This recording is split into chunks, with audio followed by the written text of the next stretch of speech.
Hello everyone, welcome to my YouTube channel. तो आज हम स्टडी करने वाले हैं द एडवेंट ऑफ यूरोपियंस का पार्ट 2। ठीक है, जो हमने पार्ट 1 में दिखा था पोर्तुगीज के बारे में। ठीक है, तो पोर्तुगीज कैसे हमारे इंडिया में आए और उन्होंने कैसे हमारे इंडिया को एक कॉलोनी बना के रखा, वो हमने स्टडी किया थे। और आज हम स्टडी करने वाले द डच के बारे में। ठीक है, तो क्लास स्टार्ट करते हैं।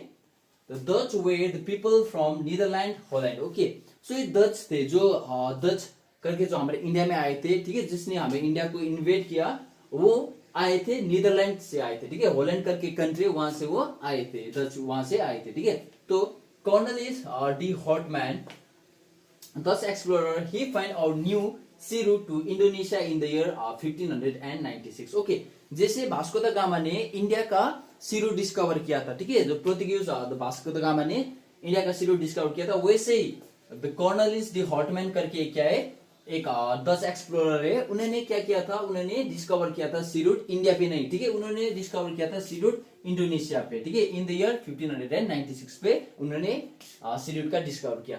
तो ये बनता है कि उन लोगों का ना बेसिकली फोकस हमारे इंडिया पे नहीं था। ठीक है, उनका फोकस था ज्यादातर इंडोनेशिया पे फोकस था। ठीक है, वो पहले इंडोनेशिया में आए, बाद में वो इंडिया में आए थे। तो उनका जो मेन टारगेट था वो था स्पाइसेस पे। ठीक है, तो स्पाइसेस पे उसका उनका मेन टारगेट था, उनका मसाला पे उनका मेन टारगेट था। ठीक है, तो ये कंपनी कब बनता है, इस्टेब्लिशमेंट ऑफ कंपनी।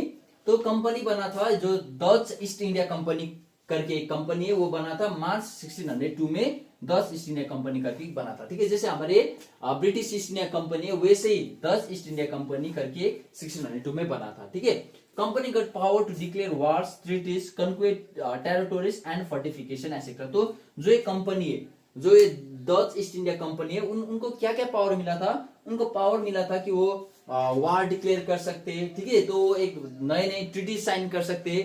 तो वो कोई नया जगह को क्या कर सकते हैं, वो कन्क्वेयर कर सकते हैं। ठीक है, और उसके बाद जो कैप्चर किया हुआ टेरिटोरीज होता है, वहां पे वो फोर्टिफिकेशन कर सकते थे। ठीक है, जो फोर्टिफिकेशन मतलब कोई किला को प्रोटेक्ट करके फोर्टिफिकेशन करते हैं। ठीक है, फोर्टिफाइड करना, तो उनको वो परमिशन मिला था। ओके, तो ये था कुछ fact about the Dutch. Okay, तो अब हम जानेंगे कि डच ने इंडिया में कहां कहां पे सेटलमेंट किया था। ठीक है, तो डच ईस्ट इंडिया कंपनी का हम सेटलमेंट लिखेंगे। ठीक है, तो फर्स्ट उन्होंने सेटलमेंट किया था 1601 पे किया था, उन्होंने मछलीपट्टनम में किया था। ठीक है, जो आंध्र प्रदेश में पड़ता है, वहां पे 1605 में किया था। ठीक है, तो सेकंड आता है हमारा 1610 पैलीकट में किया था। ठीक है, जो पड़ता है तमिलनाडु में।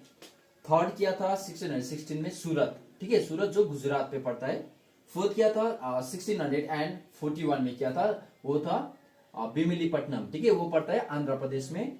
फिफ्थली 1641 में किया था कारीवल, KRIAVL कारीवल, वो पड़ता है पुंडीचेरी में। ठीक है, और सिक्सथली इन 1663 कोची में उन्होंने क्या किया था, एक सेटलमेंट किया था इंडिया पे। सेटलमेंट मतलब इंडिया पे उस जगह पे वो लोग आके ट्रेडिंग सेंटर बना के वो बैठे थे। ठीक है, तो वो पड़ता है केरल मतलब केरला पे। ठीक है, तो ये था कुछ settlement of Dutch in India. ठीक है, तो ये डच जो है वो इतना डिटेल में पढ़ने की जरूरत नहीं है। ठीक है, जैसे हमने पोर्तुगीज के बारे में एक डिटेल में पढ़ा था, वैसे ये डच के बारे में इतना डिटेल में पढ़ने की जरूरत नहीं, क्योंकि ये जो डच है वो काफी कम टाइम के लिए इंडिया पे रहे, इसलिए इसके बारे में ज्यादा पढ़ने की जरूरत नहीं है। ठीक है, तो हम सम फैक्ट्स जानते हैं डच के बारे में, जो हम एग्जाम पर्सपेक्टिव से बहुत ही जरूरी है। ठीक है, तो ये सम फैक्ट अबाउट द डच। ठीक है, Dutch main target was not India but Java, Sumatra, Indonesian island and other spice island. ठीक है, तो ये जो डच थे, उन लोगों का मेन टारगेट जो था वो इंडिया पे नहीं था। ठीक है, उनका मेन टारगेट था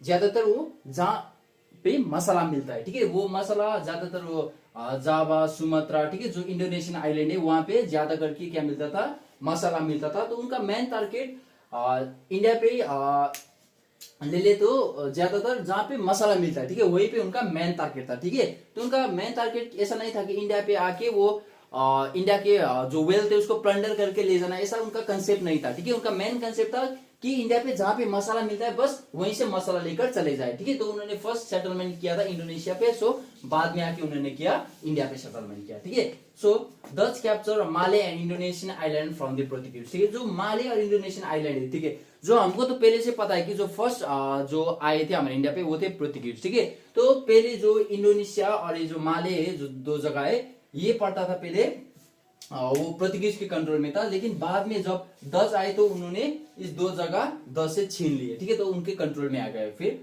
इन 1668 कन्क्वेट श्रीलंका, ठीक है, इन 1668 में डच ने कन्क्वेट किया था श्रीलंका को।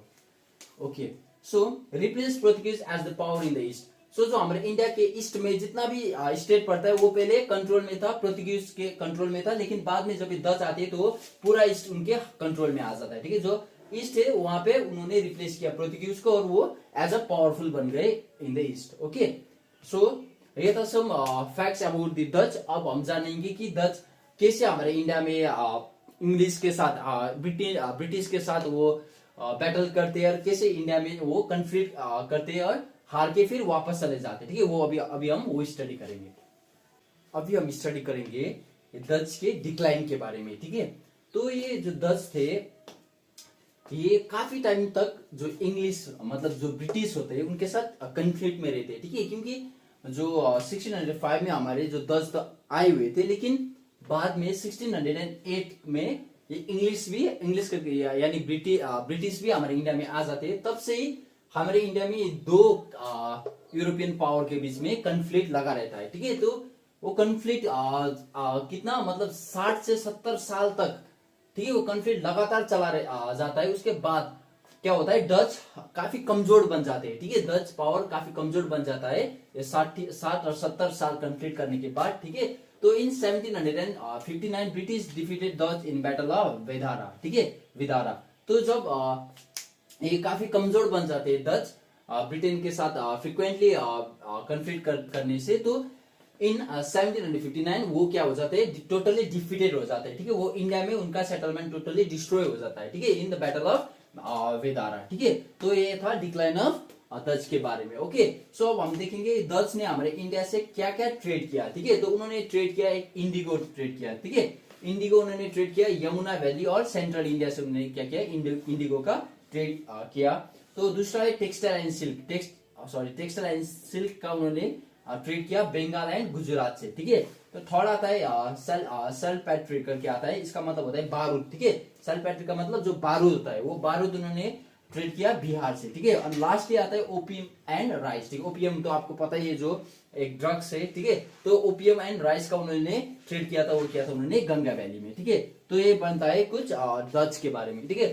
तो ये था काफी शॉर्ट वीडियो था हमारे पार्ट 2 जो एक डच से लेके था, ठीक है। तो अब हम तीसरे पार्ट में हम स्टडी करेंगे इंग्लिश के बारे में, ठीक है, इंग्लिश ब्रिटेन के बारे में स्टडी करेंगे, ठीक है। Okay, thank you.